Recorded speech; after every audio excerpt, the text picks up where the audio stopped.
Now, so we see this buccopharyngeal membrane ruptures at the 4th week, and as a result of which this gut, primitive gut, communicates with the exterior through the primitive mouth, and this ectodermal depression that separate the two bulging, it is the brain and the pericardial, it is the stomodium, which becomes the primitive mouth. Now the changes occurs as a result of the tail folding. Now the tail folding, as a result of which it is the hind gut. This is the hind gut.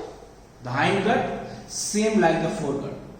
The part of the yolk sac that is contained in the embryo as a result of tail folding, it is known as the hind gut. This is the foregut part and this is the hind gut part.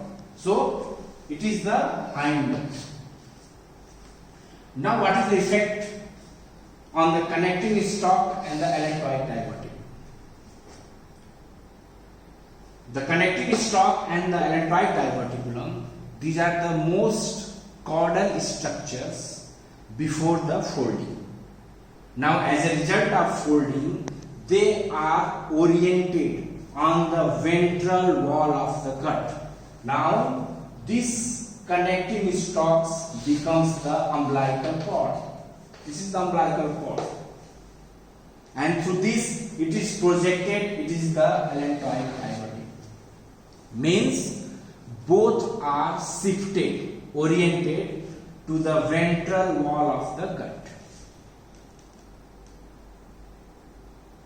And then where is the cloacal membrane? This is the cloacal membrane.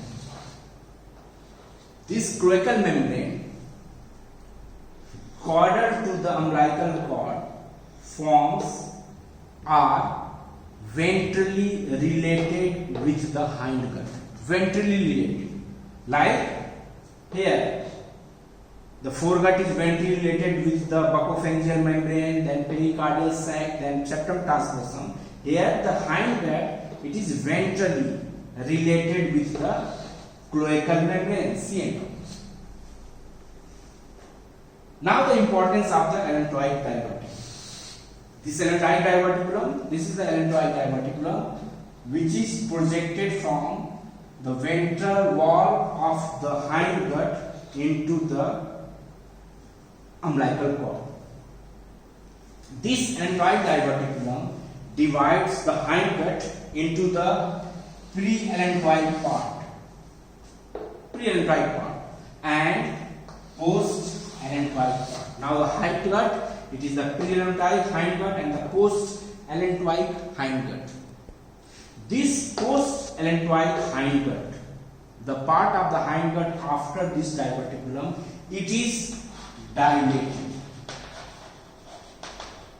It is dilated and it forms the cloaca. It is the cloaca. This cloaca has the role in the development of the rectum and the urogenital system. So the question is asked, what is the cloaca? It is the post-allantoic dilated part of the hind gut. And what is the fate of this cloaca? What will happen to this cloaca? We will discuss in the GIT and the development of the genitourinary system. So it should be clear what is the cloaca. We have a component that is known as the cloaca. So ventral to the hind gut, it is the cloacal membrane. Caudal to the connecting this umbilical cord, it is the cloacal membrane. Now what is the structures behind the hind gut? It is the part of the central nervous system. In future that is becomes the spinal cord. It is the part of the notochord, same like the foregut. These structures are situated behind the hind gut.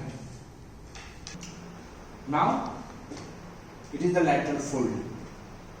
Lateral folding, these lateral foldings occurs from the both side, and this is due to the rapid growth of the formation of the somites. Now if you see in this diagram, this is the amniotic cavity. Blue layers, it is the amniotic cavity. Then this is the hourglass constricted yolk sac. This is the part inside the embryo, which is the primitive gut, while this is the part outside it is the definitive yolk sac. And this channel, it is the vitello-intestinal duct. Now, there are, if you see the division of the intra-embryonic mesoderm, we have discussed in the previous class, it is the paraxial, intermediate and the lateral mesoderm.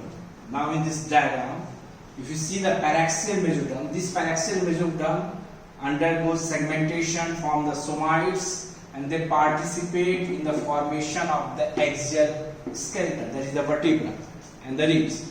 This forms, somites forms the striated muscles and they form the dermis. So here is no paraxial mesoderm. Now it is the position of the intermediate mesoderm. Here you can see the intermediate mesoderm on the both sides, and it is the lateral plate of mesoderm divides, cavities form, it forms the intra-embryonic coelom. This is the intra-embryonic coelom, and this arrow indicates this intra-embryonic coelom communicates with the extra-embryonic coelom. Means this is the intra-embryonic coelom on the both sides. Now, where is the somatopleuric and the splanchnopleural layer? This is the somatopleuric layer. This somatopleuric layer in the future forms the lines, the inner aspect of the parietal body wall. This is the somatopleuric layer.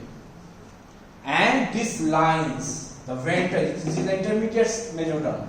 It forms the ventral surface, lines the ventral surface of this intermediate mesoderm. So this is the somatopleuric layer. This is the abdominal cavity, we can say it changed into the parietal pleura. And also it lines the anterior surface of this intermediate mesoderm, from which the genitourinary system developed. Kidney and the gonads will form. Now, where is the splanchnopleural layer? This splanchnopleural layer, it lines the ventrolateral surface of the gut. This is the gut. This gut ventrally and the laterally lined by this splanchnopleural layer, that is known as the visceral layer. If it is a peritoneal cavity, it is the visceral peritoneum layer. So this visceral layer, splanchnopleural layers, lines the primitive gut, and it is reflected posteriorly, dorsally, and form a bilamellar fold. And this fold, it is the dorsal mesentery. It is the mesentery. It is the fold of the peritoneum we study in the gross anatomy. So this mesentery, it is the splanchnopleural layer. Now this is the root of the mesentery. At the root of the mesentery,